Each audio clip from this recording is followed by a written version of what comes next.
Good afternoon. This is Tom Aspray with the Viper Report. It's Monday, October 18th. After another wild week in the stock market, I wanted to share my thoughts. We've been looking for a market correction since late in the summer, particularly in August when we started seeing that some of the institutional money managers were starting to pull back funds, but investors kept being bullish, and the disparity between the common stock and the S&P and QQQ became more pronounced. In this video from September 28th, this was the expression of many people after the market had a tremendous slide on September 21st. As noted on the NASDAQ site, it was pretty ugly. The Dow was down 970 points at one point. The sectors were all getting hit with declines of 3.1, 2.3, 2.3, and 2%, looking at XLE, XLF, XLY, and XLC. And the NASDAQ composite was down 2.2% on the day, 330 points. It was the worst day for that index since May 12th. In a chart from that video, we can show the rapid, that was the Monday low, rapid rally back. That's pretty much what I thought we would see as of Tuesday morning. But I thought it would fail right at this red line, which is the 20-day EMA. You can see it got back above the 50-day, but also failed below the monthly pivot at 445.48. As I noted in the earlier video, that was typical of a rebound within a downtrend. So I didn't think, despite many others who did, that the correction was over. You can see we have the S&P 500 AD line had broken support. It rallied back to its moving average. Down below here in red, the NYSE stocks only AD line. You can see as the S&P was making new highs, the common stock, as indicated by the NYSE stocks only AD line, was diverging. It was a sign that most of the stocks were not rallying with the market. It was just a few stocks that are pushing the S&P and the QQQ higher. So let's look what happened after the 27th.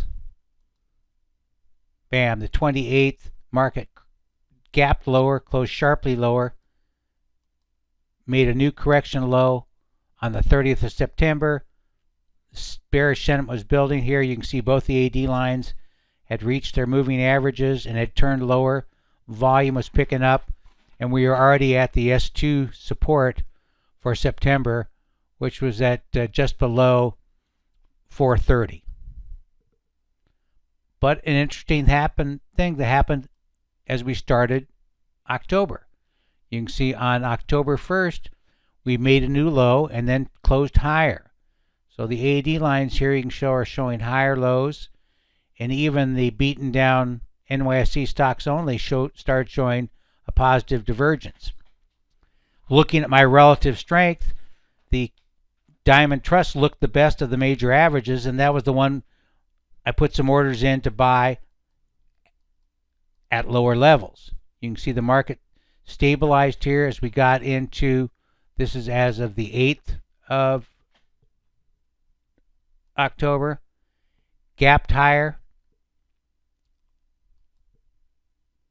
moved back to that resistance area, and then as last week we got one more decline before things took off to the upside as we closed sharply higher both Thursday and Friday, gapping higher in the SPY.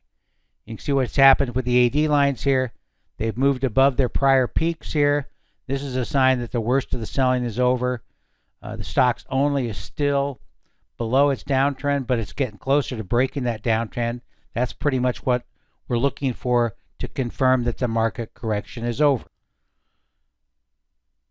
So after this gap higher and the pullback here, we did some light buying.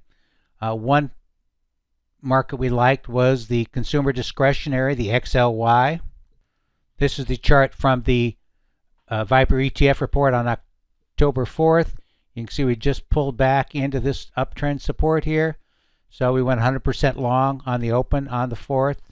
And you can see that the RS, it was starting to, XLY was outperforming the S&P, so that's a bullish sign. OBV had also broken out above resistance here and had a really good run. So things were pretty much set. It looked like this was one of the ETFs, though everyone was pretty negative on holiday shopping, the consumer. Technically, it looked pretty good. Here's what today's chart looks like for the XLY. That was the buy level down in here. You can see it's had a pretty dramatic move. It broke out of a major trading range last week as it gapped higher Thursday, Friday, and is up another over 1% or so on Monday, though the market hasn't closed yet. You can see that the positive trend in the relative performance here on the stock charts, and also the OBV continues to look strong.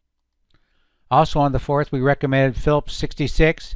It was an oil and gas company that hadn't really moved too much, but it showed some positive signs as of the close of October 1st. You can see the RS had moved above its moving average. This little arrow here showed a bullish formation.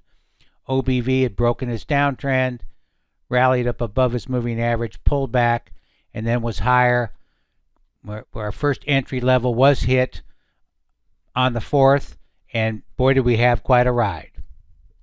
The chart shows that the 61.8% retracement was at 81.71, with old highs here in the 87 to 90 area. We closed out the trade in Phillips PSX on Monday, last Monday. Got I think 83.13 or something, got as high as 84.51. It's pulled back slightly, but anytime you get a double-digit profit in less than a week trading, you know, even though there's no signs of a major top, we're looking for a pullback for the Viper Hot Stocks clients to get back in on the long side there. Another stock we recently recommended was Salesforce CRM. Had this nice consolidation period and had a great run last week. I think it was up 5% or so for the week. So the buying opportunity I've been talking about for a couple of months is now in place. I still would not be surprised to see another wave or two of selling before the actual market bottoms out. But clearly there's some stocks and ETFs that are already bottoming, like these ones that we discussed today. So if you're looking to get back into the market, we took out a lot of our long positions in June, July, and August, and now we're ready to load up again, and the process has already started. So if you'd like some specific buy and sell advice or ETFs or stocks, you can go to theviperreport.com, click on the Viper Report link here. It'll take you to the sign-up page, PayPal. A bargain at $34.95 a month. Same price as the Viper Hot Stocks if you want specific stock advice. I think we're going to have some good opportunities in the last quarter of this year, and I hope you can take advantage of it. Thank you very much for tuning in, and we'll try to get back to you soon. Thanks.